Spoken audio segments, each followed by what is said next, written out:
La devise reine assignée à résidence.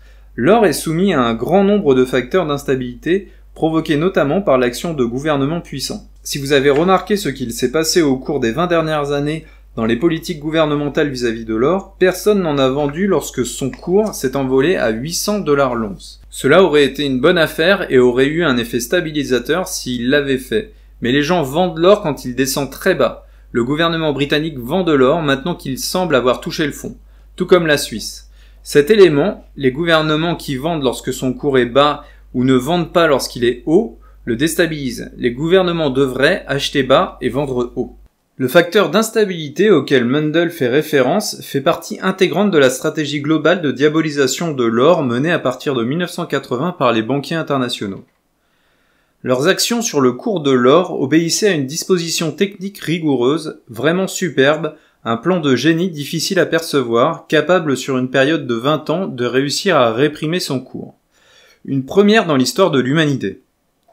Beaucoup de gens n'ont pas compris quand le Trésor britannique annonça dans un tollé général, le 7 mai 1999, que la Banque d'Angleterre s'apprêtait à vendre 415 tonnes d'or, 58% de ses réserves. Cette vente fut la plus importante au Royaume-Uni depuis les guerres napoléoniennes. Cette nouvelle sensationnelle fit chuter le cours de l'or à 280 $ l'once. 2 mois plus tard, il atteignait son cours le plus bas depuis 20 ans à 252,80 $.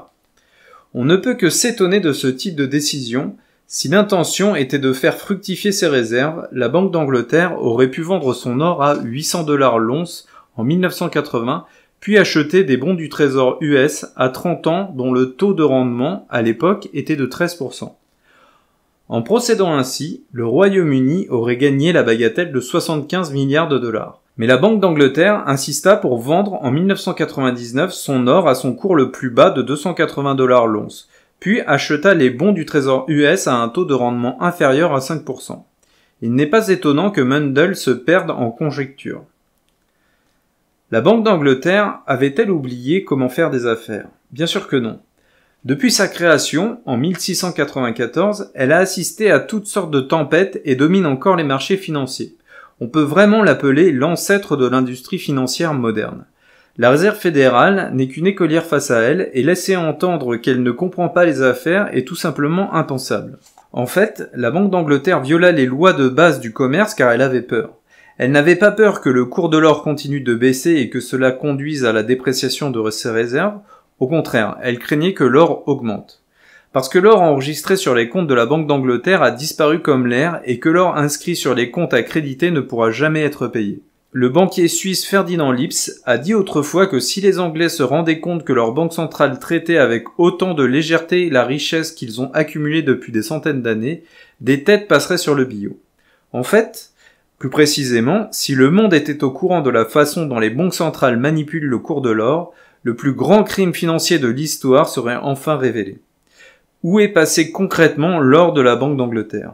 Il fut d'abord loué aux bullion banks, entre parenthèses les banques spécialisées dans le négoce de métaux précieux. Il faut savoir que l'euro et le yen représentaient la Galles aux yeux de l'axe Londres-Wall Street et que l'or était le mal latent.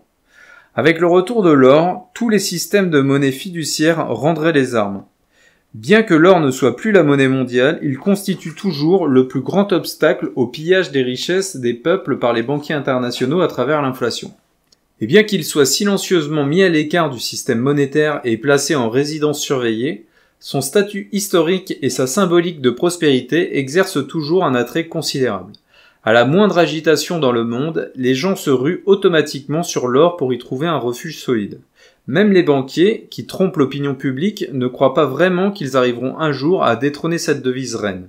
Ils ne peuvent que tenter de l'assigner à résidence pour toujours. Pour y parvenir, il faut montrer au monde que cette devise reine est en fait d'une grande faiblesse et qu'elle est incapable de protéger l'épargne et de fournir des indicateurs de stabilité, et même d'éveiller l'intérêt des spéculateurs. Par conséquent, le cours de l'or doit être strictement contrôlé.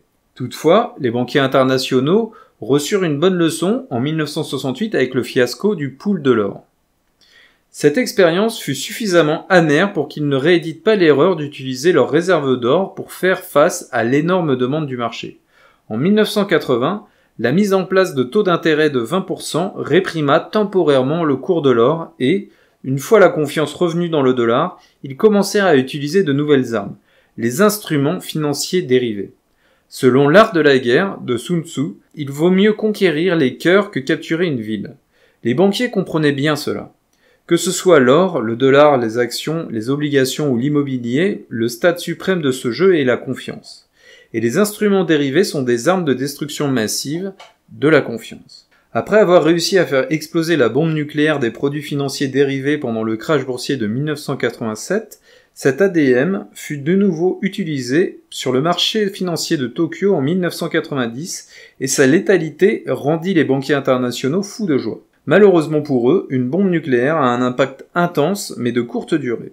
Et face à la menace chronique et à long terme de l'or, il faut mettre au point des armes sapant encore davantage la confiance et élaborer une attaque mixte de type cocktail. Ils créèrent un monstre qui finirait non seulement par écraser tous les volumes d'or physiques, mais ouvrirait la porte à une manipulation du cours de l'or sans précédent sans avoir à mettre en jeu de l'or physique. Cet instrument avec lequel il est possible de faire bouger le cours de l'or à des niveaux dingues sans jamais posséder d'or physique s'appelle effet de levier à travers des dérivés. Au début des années 1980, des opérateurs de Wall Street créatifs trouvèrent un moyen pour que l'or qui dormait dans les réserves des banques centrales rapporte de l'argent. Celles-ci louaient leur or, jusqu'alors improductif, et percevaient un intérêt de 1 à 2%. Cet or était ensuite prêté à des sociétés minières au taux de 3 à 4%, qu'elles pouvaient ensuite revendre au comptant ou sur le marché à terme, et ainsi trouver des financements très bon marché.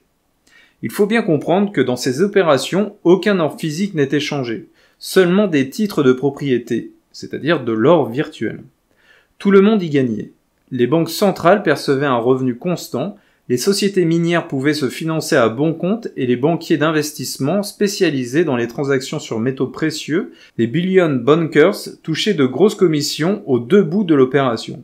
Ainsi, les bullion bankers tenaient entre leurs mains les futurs rendements des mines d'or qui servaient de garantie au futur remboursement aux banques centrales de l'or qu'elles avaient entre guillemets prêté. Ajoutez au fait que tout ce petit monde, les dirigeants des banques centrales et les bullion bankers, étaient bien souvent constitués des mêmes personnes, les contrats de location d'or pouvaient être étendus à l'infini. Mais rapidement, toute cette entreprise devint une machine spéculative explosive et de nouveaux instruments furent créés. Vente au comptant différé, contrat à terme à volume variable, couverture en delta neutre, put et calls. Toute cette fièvre spéculative, dans laquelle furent entraînées les compagnies minières, provoqua irrémédiablement la baisse du cours de l'or. Qui étaient les acteurs sur ce marché? D'abord, tout le gotha bancaire de New York. Goldman Sachs, JP Morgan Chase, les négociants d'or. S'y ajoutaient de grandes banques internationales telles que la Deutsche Bank, la Société Générale, UBS et le Crédit Suisse. Parallèlement, tous ces bullion bankers empruntaient de l'or aux banques centrales au taux très faible de 1%, puis le revendaient sur le marché afin d'acheter des bons du trésor US offrant un rendement de 5%. Ce type d'opération portait le nom de Gold Carry Trade, c'est-à-dire une opération spéculative sur écart de rendement à partir de l'or. Ainsi, les ventes d'or stockées dans les banques centrales déprimèrent le cours de l'or, permettant de réaliser de gros bénéfices tout en stimulant les demandes d'obligations américaines et permettant de faire baisser les taux d'intérêt à long terme. Il s'agissait d'un plan merveilleux où l'on pouvait faire d'une pierre plusieurs coups. Cependant, ce jeu commença à prendre fin en septembre 1999, lorsque les banques centrales, après des années de spéculation et de vente d'or à découvert, commencèrent à se réveiller. 15 banques centrales européennes, dont la Suisse, limitèrent leurs ventes et la location d'or pour une période de 5 ans. Cependant, toute cette spéculation irresponsable avait ruiné des compagnies minières et des pays entiers. En effet, de nombreux producteurs d'or avaient touché des avances sur leurs futurs revenus. Les réserves minières souterraines avaient été prévendues. Les producteurs d'or australiens vendirent même leur production 7 ans à l'avance. Le gros producteur ghanéen Ashanti acheta 2500 contrats de produits dérivés financiers sur les conseils de Goldman Sachs et de 16 banques. En juin 1999, ses actifs financiers en couverture de risque sur ces comptes atteignirent 290 millions de dollars. Les critiques soulignèrent que les producteurs d'or de l'époque menaient des spéculations financières dangereuses. Dans le sillage du lancement par les producteurs d'or de la révolution des couvertures de risque, la société Barrick Gold fut pionnière en la matière. L'échelle de couverture de risque de la société avait depuis longtemps dépassé la fourchette du raisonnable de contrôle des risques. Il n'est pas exagéré de dire que sa stratégie était un pari financier fou. Dans son action unilatérale de vente à découvert massive d'or, Barrick Gold lança une course invisible dont le résultat fut l'autodestruction du marché. Les rapports annuels de Barrick Gold induisaient systématiquement les investisseurs en erreur, vantant leur stratégie complexe de couverture de risque afin de pouvoir toujours vendre l'or à un prix supérieur au marché. En fait, une partie de l'or que Barrick Gold vendait sur le marché provenait des bullion bankers qu'il avait loués à diverses banques centrales. Avec les recettes de la vente de cet or, la société acheta les obligations du trésor, dont les profits générés par les écarts de rendement furent la véritable source des effets merveilleux produits par ce que l'on appelle les outils de couverture de risque complexes. Ceci constituait une fraude financière typique. Attaqué de toutes parts, le cours de l'or ne cessa de baisser conformément aux intérêts de tous les participants à la manœuvre.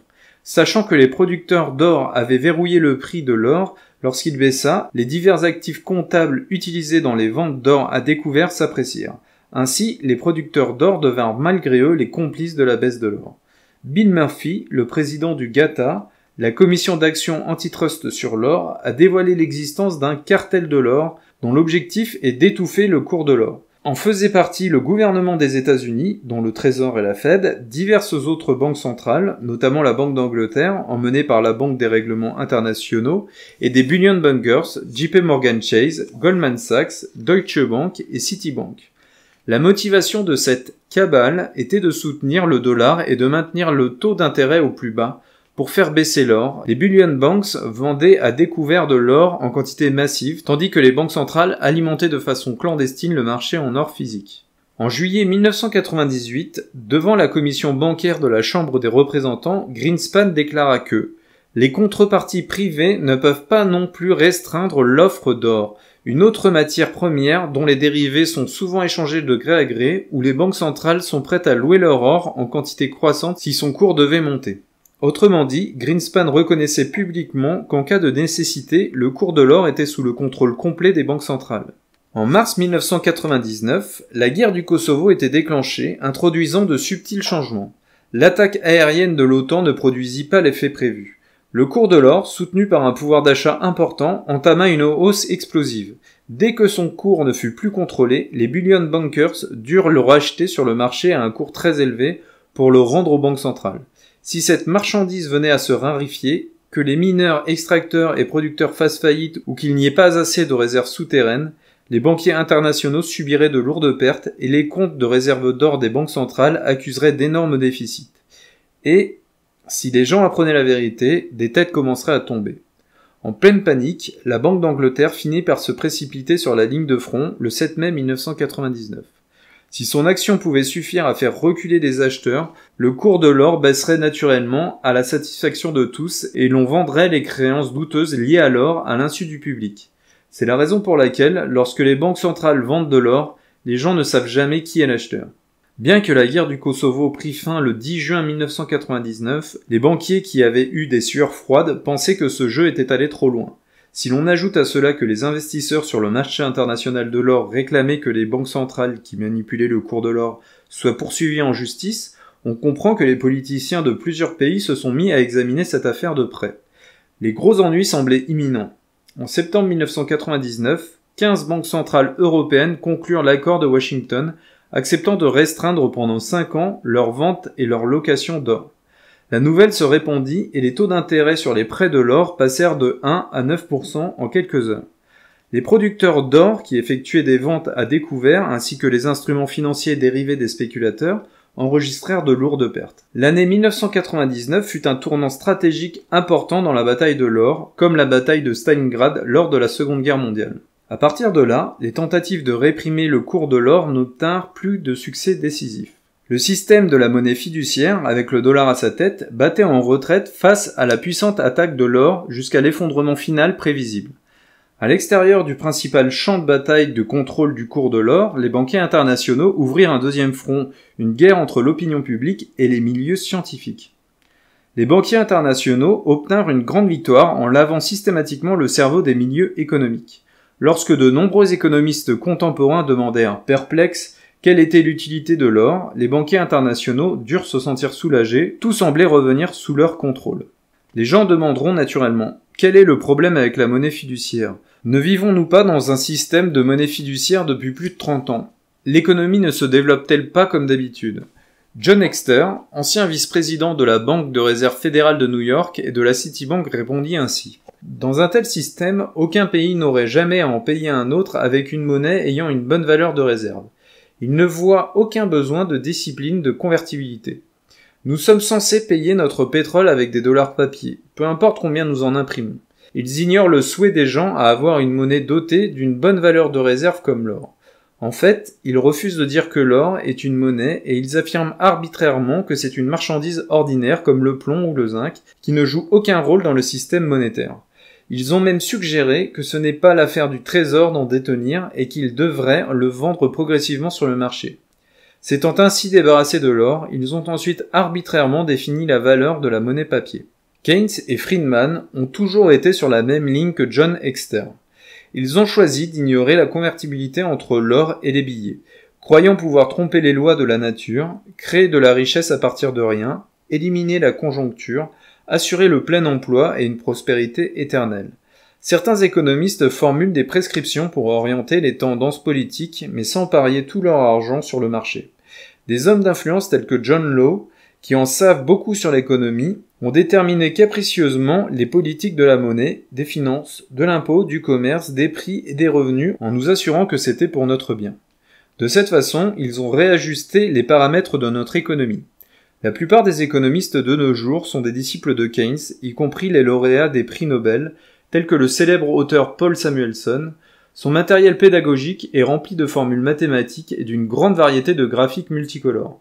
Cependant, lorsqu'on en vient à son point de vue sur l'or, l'analyse devient superficielle et ne propose aucune profondeur historique. Samuelson est un exemple typique du monde universitaire du XXe siècle, où les économistes ont délibérément choisi de passer à côté des recherches sur l'histoire de la monnaie, à moins qu'il n'ait eu quelques raisons inavouées d'agir ainsi. Samuelson dit dans son célèbre livre sur le niveau du libre-échange, comme il appelle le marché à deux niveaux. En dehors du club du FMI, l'or a finalement été entièrement démonétisé. Son prix s'établit librement par l'offre et la demande, exactement comme le prix du cuivre, du blé, de l'argent ou du sel. Un cheikh du Moyen-Orient peut gagner un paquet s'il achète à 55 $ et revend à 68. Mais il peut perdre sa chemise s'il achète à 55 $ et doit revendre à 38,5 ou même à 33 $. Paul Samuelson était convaincu que dès que l'or serait expulsé du système monétaire, il ne resterait que quelques industries qui en demanderaient, comme les joailliers. C'est pourquoi, le 15 août 1971, Nixon ferma le guichet de l'or. Après la chute du système de Bretton Woods, l'or n'étant déjà plus une monnaie, qui d'autre en aurait besoin? En 1973, quand ce grand professeur publia sa théorie macroéconomique, il croyait fermement que le prix de l'or à 75 $ l'once en 1972 ne pourrait être maintenu et qu'il tomberait probablement à moins de 35 $. Le professeur resta abasourdi lorsque, 7 ans plus tard, son cours grimpa à 850 $ l'once. Heureusement, Samuelson n'était pas gestionnaire d'un fonds spéculatif à Wall Street. Sinon, il en aurait perdu bien plus que sa chemise. L'alerte de 2004. La banque Rothschild cesse de fixer le cours de l'or. En économie, l'origine du pouvoir et la forme finale de l'hégémonie se reflètent dans la capacité de fixer les prix et de répartir les richesses de façon à se favoriser au détriment des autres. La bataille pour le pouvoir de décider des prix est aussi violente que pour accéder au trône. Elle est jalonnée de ruses et de stratagèmes. Il est rare que les prix se définissent naturellement dans un cadre concurrentiel transparent d'opérations sur un marché libre et non faussé. En fait, il s'agit toujours d'un rapport de force entre parties dominantes qui essaient de préserver leurs propres intérêts, et il n'y a là aucune différence essentielle avec la guerre. Comprendre le phénomène de la définition des prix suppose d'appliquer la grille de lecture de la guerre pour parvenir au plus près de la vérité. Formuler les prix, renverser les prix, les tordre, les manipuler, sont les résultats des batailles acharnées où tous les coups sont permis. Si aucun facteur humain ne sert de référence en toile de fond, il devient impossible de comprendre le lieu de la formation des prix. En revanche, il est relativement facile de comprendre comment des gens s'assoient à la place du patron et donnent des ordres tandis que d'autres ne peuvent qu'obéir. Les patrons, en contrôlant d'autres patrons, contrôlent indirectement les masses. Est-ce aussi simple et intuitif? Plus on remonte dans la pyramide du pouvoir, moins il y a de personnes. Le pouvoir de fixer les prix obéit à ce schéma pyramidal et contrôler le prix d'un produit se fait du haut vers le bas. En ce qui concerne l'or, celui qui contrôle le plus gros négociant d'or mondial contrôle son prix.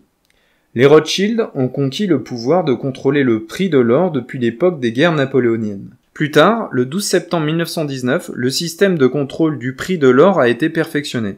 Ce jour-là, les représentants de 5 consortiums se réunirent à la banque N.M. Rothschild de Londres et fixèrent son prix à 4 livres, 18 shillings et 9 pence, soit environ 7,5 $.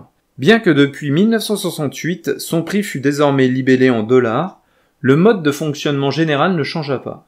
Mis à part Rothschild, les représentants qui participèrent à la première formulation du prix de l'or étaient Mokata & Goldsmith, Pixley & Abel, Samuel Montagu & Co. et Charles Wilkins. Rothschild devint par la suite le président permanent et le coordonnateur.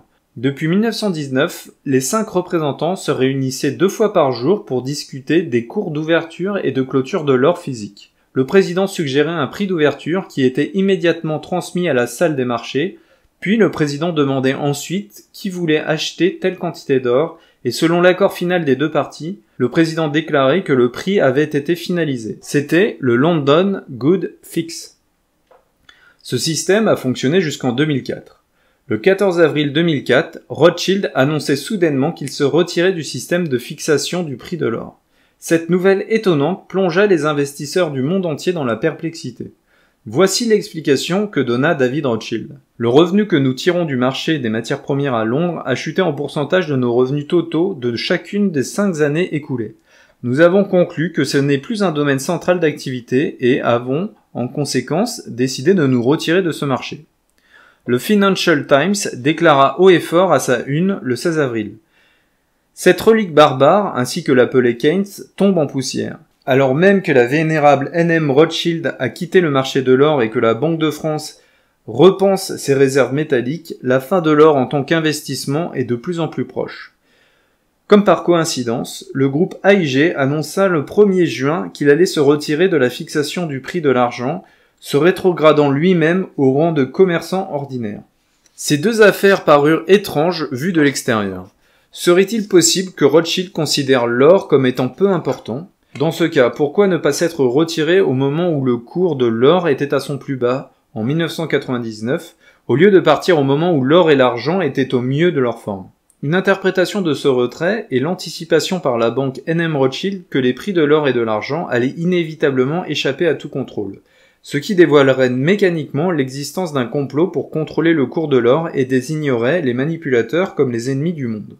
En abandonnant le plus tôt possible toute relation avec l'or, au cas où les cours de l'or et de l'argent connaîtraient un problème 10 ans plus tard, personne ne pourrait accuser les Rothschild. Il ne faut pas oublier que les Rothschild disposent depuis longtemps du réseau de renseignement stratégique le plus efficace du monde.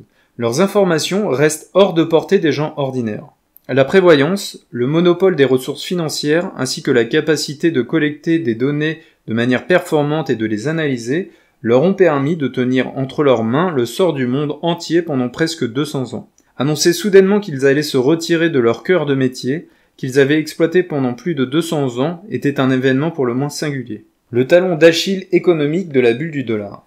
En 2007, les prix internationaux du pétrole ont grimpé en flèche. L'Axe Londres-Wall Street a déclaré que le développement économique de la Chine en portait la responsabilité. Mais il ne s'agissait là que d'inciter le monde à critiquer la Chine et à couvrir le boom pétrolier pour stimuler la demande de dollars. Les rumeurs se révélèrent finalement non fondées. Tout comme en 1973, lorsque les banquiers avaient planifié de laisser le cours du baril grimper de 400% pour stimuler la demande de dollars, tandis qu'ils faisaient porter la responsabilité de la flambée de l'embargo initié par les pays du Moyen-Orient. Compte tenu de la nature du dollar qui prolifère inévitablement, la question du nucléaire au Moyen-Orient est revenue sur le tapis. La guerre avec l'Iran risque d'être difficile à éviter, soit à cause d'une action militaire unilatérale d'Israël, soit parce que les États-Unis contraindront l'Iran à utiliser mines et missiles pour bloquer le détroit d'Ormuz, coupant la principale voie d'acheminement du pétrole mondial. Ainsi, le cours du baril pourrait allègrement dépasser les 100 $ et la demande mondiale de dollars augmenterait à nouveau, mais cette fois-ci, le coupable serait l'Iran. Dans l'idéal, il faudrait dissocier l'émission de dollars de toute activité malveillante. Depuis les années 1970, l'or étant en résidence surveillée, le marché mondial des titres cotés et celui des produits de base en ont profité. À partir du début des années 1980, la bourse qui montrait de piètres performances depuis 10 ans monta constamment pendant 18 ans et le marché des produits de base s'est étendu. Dès 2001, ce marché a suivi un développement fantastique et, au même moment, la bourse, le marché obligataire, les biens immobiliers et le marché des instruments financiers dérivés ont connu une montée synchronisée. En apparence, on voyait la valeur des actifs libellés en dollars augmenter, mais en fait, l'expansion explosive de l'endettement était liée aux intérêts à payer. S'il suffisait naguère de remplir le réservoir des marchés financiers ou celui des produits de base pour absorber l'excédent de dollars, aujourd'hui, même après que tous les réservoirs ont été inondés de dollars, ils débordent encore. Le problème est de savoir où trouver un si grand réservoir. Les génies de Wall Street ont commencé à parler du concept de capacité illimitée du marché des instruments financiers dérivés. Ils passent leur temps à inventer des centaines de milliers de nouveaux instruments financiers et ne se concentrent pas tant sur la monnaie, les obligations, les produits, les indices, le crédit, les taux d'intérêt, que sur la création d'un nouveau jeu fantaisiste et hasardeux sur lequel parier. En théorie, ils peuvent même créer des instruments financiers dérivés avec les tremblements de terre, les éruptions volcaniques, les inondations, les sécheresses, les ravages de la grippe ou d'autres épidémies, les accidents de la route, bref, les funérailles des 100 prochaines années à venir, de chaque jour, de chaque heure, de chaque minute, et en faire ouvertement des transactions sur les marchés financiers. En ce sens, le marché des instruments dérivés est en effet sans limite. Cela fait un peu penser au point culminant de la bulle technologique en 1999, quand les analystes de Wall Street promirent d'attribuer une adresse IP à chaque grain de sable sur Terre. Les ancêtres de ces gens-là avaient connu l'époque de la bulle des mers du Sud et s'étaient inquiétés de la trop grande quantité d'argent sur Terre et du manque de bons projets sur lesquels investir. Des personnes avaient alors suggéré de drainer les eaux de la mer Rouge pour voir combien de trésors avaient été enfouis sous l'eau lorsque le pharaon poursuivit Moïse et les Hébreux. Quand la fièvre atteint une telle température, la crise financière est proche. L'or, qui a été longtemps et systématiquement diabolisé comme une relique barbare et un vrai dragon pour la monnaie, est comme un sage ayant traversé de nombreuses épreuves. Il ne se précipite pas pour se répandre, il s'assoit sur le banc de touche et attend son heure. Malgré la calomnie, le ridicule, la répression, les insultes, les sarcasmes et tous les moyens utilisés par les pseudo-empereurs de la monnaie, l'or rayonne toujours, alors que le dollar fort appartient déjà au passé. En Chine, les gens perçoivent de nouvelles possibilités. En fait, l'esprit du peuple chinois ne manque pas d'intuition sur ce qu'est la richesse réelle. Les gens appellent les activités en rapport avec l'argent la finance. En chinois, le mot finance est composé d'idéogrammes signifiant or et de celui signifiant fusion, qui veut aussi dire fondre, s'accorder. L'endroit où ils déposent leur richesse est appelé la banque. En chinois, le mot banque est constitué de l'idéogramme argent, dans le sens de l'argent physique, et d'un idéogramme qui sert à désigner profession, littéralement profession de l'argent physique. Au-delà de la Chine, lorsque le monde reconnaîtra que la nature de la monnaie de la dette n'est qu'une reconnaissance de dette, que la richesse du dollar n'est qu'une reconnaissance de dette terriblement exagérée et rien d'autre qu'une promesse de richesse illimitée, que ces reconnaissances de dette ont toujours été dévaluées et qu'en plus la vitesse de dévaluation dépend de la cupidité de ceux qui les impriment, le grand public qui ne comprend rien à la finance finira par utiliser son bon sens et son intuition pour sauvegarder ses richesses, l'or et l'argent, dans son arche de Noé.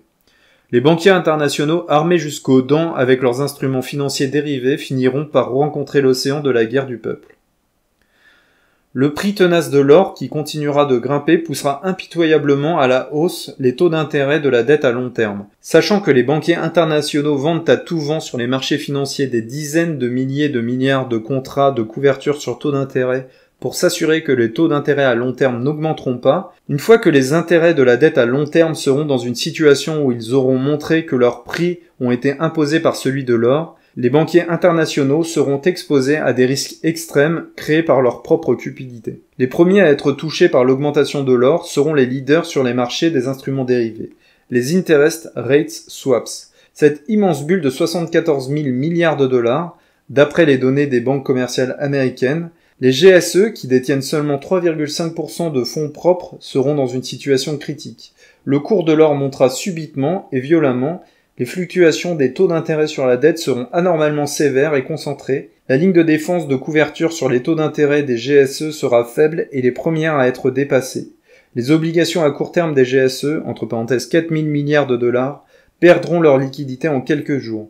Au même moment, la banque JP Morgan Chase connaîtra aussi une situation critique. En tant qu'opératrice qui essaya de réprimer le prix de l'or et les taux d'intérêt à long terme, et principale joueuse sur le monopole du marché des instruments financiers dérivés et du marché des instruments dérivés de l'or. Le marché des instruments financiers dérivés connaîtra d'abord l'effondrement, puis une panique de liquidité sans précédent.